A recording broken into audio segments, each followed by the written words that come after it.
And I'm telling you, man, if you want to remember one thing from my class about human motivation, that's a good thing to learn. People camouflage themselves against the herd, and they like to be in the middle of the herd, which is what fish do, by the way. If you have a big school of fish, the smart, healthy, large fish are in the middle of the school. I tell you the zebra story? Any of you know that story? Okay, I'll tell you this zebra story. Stop me if I've told it to you before. This tells you everything you need to know about human beings. So it's worth knowing. Okay, so zebras have stripes, and people say, well, that's for camouflage. And then you think about that for 2 seconds, and you think that's a really stupid theory, because lions are camouflaged, and they're like golden, like the grass. And zebras are black and white, so you can see a zebra 5 miles away. It's like, there's a zebra, it's black and white. So the whole camouflage thing, that's just not working out so well as a hypothesis. Okay, so biologists go and they decide to take a look at some zebras. And so they're looking at a zebra on the herd, because there's no zebra, right? Just like there's no fish. There are schools of fish and there are herds of zebras. There isn't a fish. This is why I think the cod aren't coming back. There are no cod. There are massive 100-mile-long schools of cod, 10 stories deep, 20 million years old. Zebras are the same thing. There's not a zebra, there's zebras.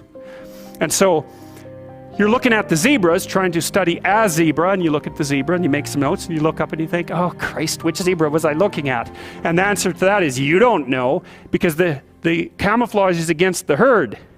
And the black and white stripes. There's a variety of reasons for the stripes. Flies also seem not to like the stripes, but you know, usually things evolve for multiple reasons. But anyways, it's very difficult to parse out a zebra against the herd. You look down, you look up, it's like, uh-oh, all those damn zebras look the same. Yes, the camouflage is effective, but it's against the herd. All right, so then you think, well, we better identify a zebra so we can see what he's up to. So then you take your Jeep and a can of red paint and a stick with a rag on the end of it, and you drive up to the zebras and you paint their haunch red a little bit, put a nice red dot on their haunch, or maybe clip their ear with a cattle clip. And then you stand back and you think, hey, I'm pretty smart, now I'm going to watch that zebra. So what do you think happens to the zebra? The lions kill it.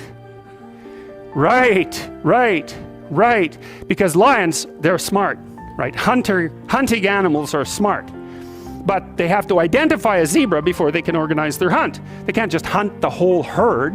They have to pick out a zebra. And so maybe it's like a zebra that's got a sore hip or something. And so you think, well, nature's kind. It just takes the weak. No, zebra or lions like really healthy, delicious zebras. But they look like all the other healthy, delicious zebras, so they can't get a bead on them. But if they're small and just born, or if they're limping, or there's something that identifies them, then the lions can pick them out. And then they do pick them out. And so the rule for human beings is keep your damn stripes on so the lions don't get you. And I'm telling you, man, if you want to remember one thing from my class about human motivation, that's a good thing to learn. People camouflage themselves against the herd, and they like to be in the middle of the herd, which is what fish do, by the way. If you have a big school of fish, the smart, healthy, large fish are in the middle of the school. Because you know what you call fish on the outside of the school? Bait. Right. So that's what people are doing. They're trying to move into the middle of the herd all the time. And the herd moves around, or the school moves around, and people are going, well, I'm in the middle. I'm staying in the middle here. So I've got this protective ring of people around me so the predators don't pick me out and do me in. So, okay, so that's part of the reason why I said, well, you can't sell something to someone for success. Because, you're thinking, well, people are aiming at success. Don't be thinking that. It's not by any means necessarily true. Trait neuroticism is a powerful motivator. And trait neuroticism is, let's not be too threatened or hurt, right? That's the negative emotion system. And the negative emotion system is a killer source of motivation. People aren't after happiness, they're after not hurting.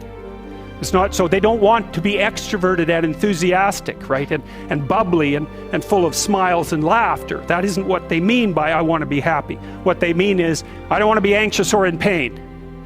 And so well-being scales tend to be something like emotional stability plus extroversion. But the big loading is on emotional stability, the reverse of neuroticism. You want to avoid suffering. You don't want to be happy. You want to avoid suffering. And one way to avoid suffering is not to let the lions gnaw on you.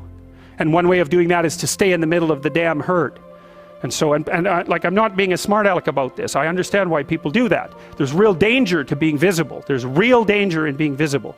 Now, you might be successful if you're visible, but you also might be dead. People do not care about whether or not they succeed. They care about whether or not they fail. And so that's another thing, is that if you're marketing something and you can say this will stop you from being identified as a failure, then people might be happy about that. But if you say this will really help you succeed, it's like, yeah, no, I don't want to succeed. I just don't want to fail. I don't want to succeed. I just want to be invisible and be left alone. And if you're looking for people's fundamental motivation, that's it. It's they want to be invisible and they want to be left alone.